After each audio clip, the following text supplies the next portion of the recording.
Hey guys, welcome back to Life After Work. This is the STP model shop. That's Ships, Trains, and Planes Workshop. And please, if you like what you see, go ahead and subscribe. Give us a like. Give us a comment. If you dislike, instead of dislike, just give us a comment so we can improve our channel. Hey, welcome to Life After Work.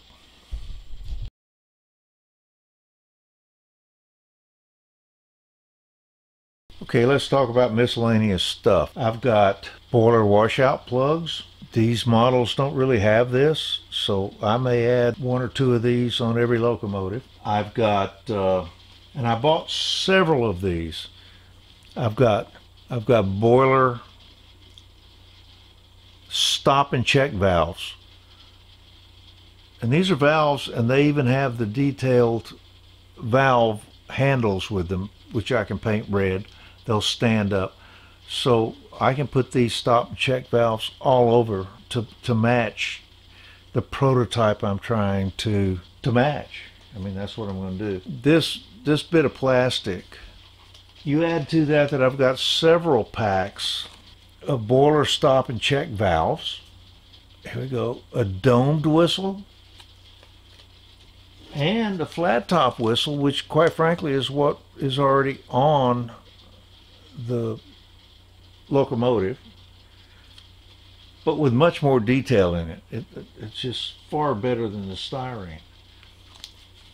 I've got pop valves. For those of you who don't know what a pop valve is, that's when you build up too much steam instead of the engineer or whoever releasing some steam pressure. It just pops, just goes boom, and guess what? Your pressure drops. Now, train tools. I don't know exactly how I'm going to use all of these, but come on, we've got, anybody that's ever worked a coal fire, you know what half of these tools are. Plus, we've got oil cans, we've got of several sizes. I've got jacks, train jacks. You know, when they derail, they just jack it up and put it back on the rails. There are a number of tools in here that I will put somewhere on this locomotive or the caboose, because that's where a lot of stuff stayed. I have, for the backhead, I've got a backhead tray. They even give you instructions. The tool tray was usually located 3 to 6 inches above the center of the fire door, a nice place to keep your coffee warm. This tray not only has an oil can, but it has a coffee cup. So I'll do something with that. I've got dry cocks. Now, I don't know where I'll put the dry cocks. I'll have to go back to the prototype and look at that. But two or three dry cocks. And then I've got the sight gauge. Now, for those of you who don't know what a sight glass is, just usually a piece of glass. The water, water seeks its own level, so they mount that, and you can look at it, and wherever the water is in that sight glass, that's where the water is in whatever you're measuring. What I bought. So what do we have here? Well, this is actually the top of the steam dome. And what we have here, we've got a whistle, and we've got these pop-off valves. Mentioned pop-off valves earlier. These check valves, stop and check valves. That's not really what we're talking about right now. So let me get them out here. But this bit of plastic was on the back side of the cabin, and they break off. They've broken off every one I've got. Ozark Miniatures has given me a bunch of white metal pieces identical to it, along with the gauge faces. So I'm pretty happy with that. So I've got those. Let's talk about our cab. Now in the back of the cab, you'll see there's a hole, just a small hole. that's where that pressure gauge goes. And I think I've shown you the pressure gauge previously. Just a small piece of plastic and really totally worthless. It broke off. So I've drilled this out a little bit, and I'll put these new pressure gauges in. I have one, or well, I've got a package of several, but I'll take one. I'll put the new face on it and glue that into place on the back of the cab. So that's going to do a lot. That's going to go a long way to replacing what I thought was just basically a worthless little bit of plastic, because they all break off. Every one of them have broken off, all the locomotives. Well, now it's in white metal and will be super glued in and should hold up really well. So I'm pretty happy about that. Now, I've shown you before how I went in and I drilled the additional holes using my little pattern so that my piping will fit in it. Not much more to do with the cab except to deal with the top. That top right there. So I'm going to take it off.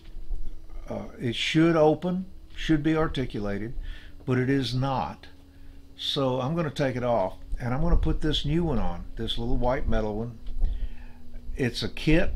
It comes with the hatch, comes with the frame.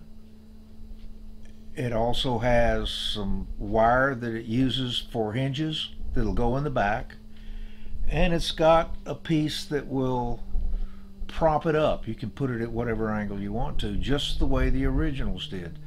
This is made with wood graining, wood pattern, and those hinges in the back, it's the whole hinge. I mean, they're really detailed out. So it doesn't get much better than that.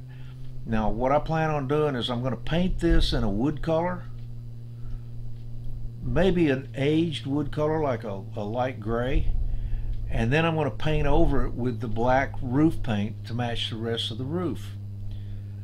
I'll probably then just sand off a little bit of that black so that it looks like it's wearing down. Now you'll notice, though, these are the hinge pins, little brass pins. I'll have to drill out the hinges, and it should work just fine. It'll do exactly what I want it to do. And then all I have to do is there you go. That little piece will connect to the inside of the roof with another pin, and you can open the roof and set it at whatever angle that you want to set it at. This is going to be something fairly realistic that I really like, because what's back there on the model now really does nothing and doesn't add anything to this locomotive.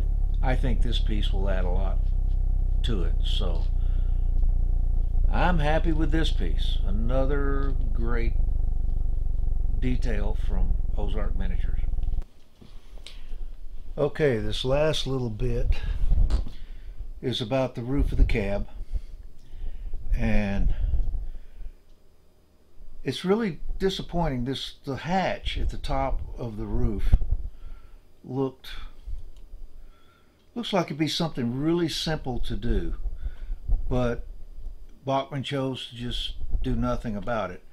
Well, the piece that I'm going to put on is a piece of white metal. I've shown you that, I've described that.